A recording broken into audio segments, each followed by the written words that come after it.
The sleeper car he didn't need. The night the train wrote room 12. At 9:09 p.m., Amtrak emailed me a cabin key. Not a metaphor. A digital pass slid into my phone with the kind of confidence only software and strangers enjoy. "Hi, David," it said, using my name like a hand on the shoulder. "Your sleeper car access for carriage C, room 12 is ready. Tap to unlock." Beneath that, a small map pulsed at Union Station, platform numbers stacked like careful lies. I stood over the sink with a wet glass in my hand and watched the screen decide I had travel plans I hadn't made. Ezra had left at 8 with the easy kiss of a man who believes in soft exits. "Wrap toast," he'd said, 2 words that make celebration sound like an administrative duty. Then notes on the cut. "Don't wait." He lifted his bag and the door closed with the kind of tenderness doors learn from people who want to be forgiven first. We share all the ordinary logins couples collect without meaning to: loyalty points, transit apps, the ghost email address that politely catches coupons. The train had written to that address believing, as all polite systems do, that consent is stored somewhere near convenience. I dried the glass I didn't need to dry. The phone vibrated again. Boarding now. Sleeper lounge access included. The idea of Ezra inside a moving room without me was suddenly more intimate than any hotel could manage. Sleepers are about closeness and pretense. Corridors that require bodies to become hypotheses, curtains that learn to keep their faces still. I didn't text him. There are nights you learn by walking. Union Station is the kind of building that tells the city how to be dramatic. The Great Hall breathed a story at me. Marble that had the courtesy to pretend it didn't know why I was there. Lamps holding pools of light as if illumination were a hobby. On the platform, a red cap nodded like a man who had decided long ago not to specialize in judgment. The silver crescent sat with its windows half ashamed and half inviting. In my pocket, the phone waited like a small, helpful liar. The sleeper attendant watched me with the calm of someone who has seen better and worse by the hour. I showed him the pass because sometimes lying is just a matter of letting technology speak first. "Car C, room 12, he smiled. "Up the stairs, down the narrow." Narrow is the right word. Trains are honest when they make you sidle, your shoulder to someone's night, your breath to someone's decisions. The corridor smelled faintly of metal and linen, the scent of making a series of small choices correctly. At room 12, the lock blushed green when I held my phone to it, as if it were relieved the story was catching up. The door slid, reluctant and exact. The room was the size of an apology. A small stainless sink tried for charm in the corner. The bed was folded into daytime like proof that transformation remains possible. On the tiny table lay a fold of receipts held down by a spoon. On top, an envelope with Ezra's handwriting, thin, upright, and too careful to be entirely innocent. Beneath it, the corner of a Polaroid translated the room into a color it hadn't earned. I didn't flip it. I set my phone on the table and let the light from the hallway draw a line across the floor. The shower hissed. Behind the sliding door, voices negotiated in a register you only use when the future might be listening. One of the voices was Ezra's, tired around the edges the way he gets when he's been working too hard to keep a sentence beautiful. The other was warmer and quiet, a sound man's courtesy, trained to be present without becoming a witness. I didn't feel brave or cinematic. I felt like a man in a coat in a hallway the size of questions. I knocked once, the kind of tap you give to remind wood that it is participating in a human tradition. The water cut off. Ezra's voice did a small and lovely thing with my name, and at the same time made it a plea. The door slid and the warm breath of steam took the shape of a third person before it learned better. Ezra looked at me like the train had leaned. Behind him, a towel hung too neatly to be used. David, he said, softness like a receipt.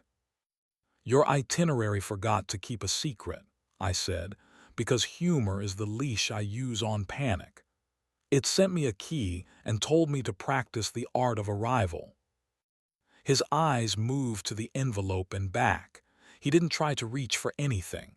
He didn't try to be a better version of himself than the room could hold. Not here, he said. Not in a room that believes its own mirrors. He nodded toward the end of the corridor. Vestibule. Vestibules are the places trains keep their honesty. Metal ribs, cold air, the joint where motion declares itself. We stood between cars with the night slipping past in strips. Ezra put his hands on the rail at either side of the door like he wanted to teach himself a nicer shape. The quiet found a frequency that let our breathing audition. I lied when I left, he said, and the sentence was so bare it almost asked to be clothed. Rap happened. The part where everyone invents a better version of goodbye happened. And then I told Mateo I wanted to watch the city pull out of itself. I told myself I wanted to sit in a room built for closeness with a man who doesn't require me to be legible. Mateo, I repeated, because names are handles, you hold one when the floor tilts. Sound. Sound, he nodded. He hears me when I turn myself down. Are you sleeping with him? The question is a cliff. There isn't a scenic route. You step up and count your steps until your mouth stops pretending the air is a solution. Not yet, he said, clean, quick. Then lower the honesty that knows which muscle is responsible for pain. I brought my mouth.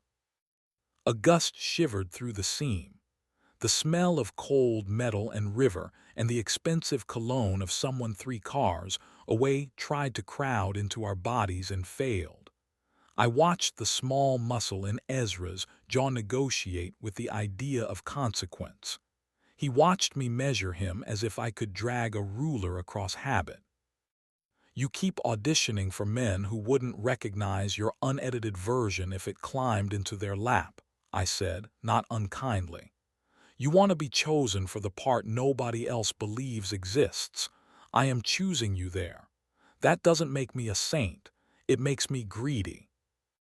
You are not kind to my rationalizations, he said, which is how he tells me he loves me when the night has teeth. Tell me to leave, I said, or tell me to take you home, or tell me what you actually want. He stepped closer. I could feel the heat of the room he'd left touching the cold air that had welcomed me.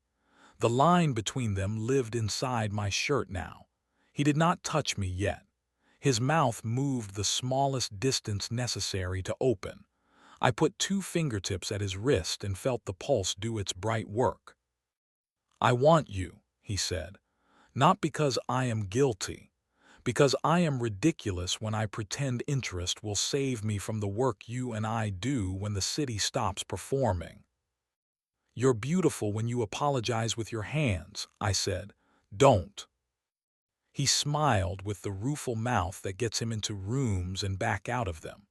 The train hit a seam, and the whole world agreed to remember how to move. I pressed him lightly against the doorframe, not enough to bruise, enough to deliver a message a room couldn't counterfeit. My mouth found his, and it opened with relief, which is the kind of hunger that pretends not to be. I don't know how to write the angle of his jaw without making it embarrassing. I don't know how to tell you about the heat I kept refusing until it had proof. I can tell you the kiss was slow and careful and heavy, with the knowledge that we were borrowing a space that only looked like an answer. There is a point where restraint stops being noble and starts being a mistake. We didn't reach it. I let him up for air, and he breathed my name the way music says the name of a note it intends to sit inside for a while. I was aware of the entire train, every other room practicing a different story, every other body specializing in the arrangement of permission. We stepped back not because we wanted to, but because our future versions deserved witnesses we could afford. Come home with me, I said. We will fight tomorrow, in daylight, with words that don't pretend to be mouths. He nodded. He didn't look toward the room. He didn't say Mateo's name again. We walked the corridor like men who are both guilty and free, which is to say carefully. In the sleeper lounge, the attendant refilled a pot of coffee and did not notice the universe. The station returned to meet us with its civilized expanse and its habit of forgiving small sins in exchange for respect. In the cab, we did not touch because touching then would have asked us to choose a future before we knew what to name it. Back at the apartment, the air remembered cinnamon. The 4-photo strip in my pocket was still warm. It shouldn't have been. We ate something sweet in the kitchen because sweetness is the first tool some nights give you. He watched my mouth on a spoon and then on his wrist and then on his mouth. I let him. The counter pressed a little half-moon into the place his back keeps its good secrets. I made him breathe my name again, quietly, for the sake of the walls that had been trying to mind their own business all evening. In the sink, water negotiated with heat. In the bedroom, the bed demonstrated that furniture is innocent. We didn't undress each other with spectacle. We ruined nothing housekeeping would notice. We remembered with our bodies what our mouths owed. I know where his shoulder lives when he tries to avoid saying sorry. I know the sound he makes when he decides to accept what it costs to be chosen. Not explicit, not sanitized. Just the slow, deliberate way two men can collect each other back from a room they shouldn't have needed. Morning made honesty less expensive. He made coffee. I opened the windows and let the day write its draft. The photographs lay on the table like the last line of a note I didn't know how to finish. He picked them up, stared, put them down, and folded his hands because his hands know how to behave even when he doesn't. He started with the useful stuff, the facts, the small frames, and then ran out of script and reached for me instead. He told me he was tired of being interesting for a living and wanted to be wanted in a way that didn't applaud. He told me that he imagined my mouth while he sat on a bed he didn't own. He told me he was sorry without turning it into a debt I'd have to collect with interest. I didn't forgive him at the table.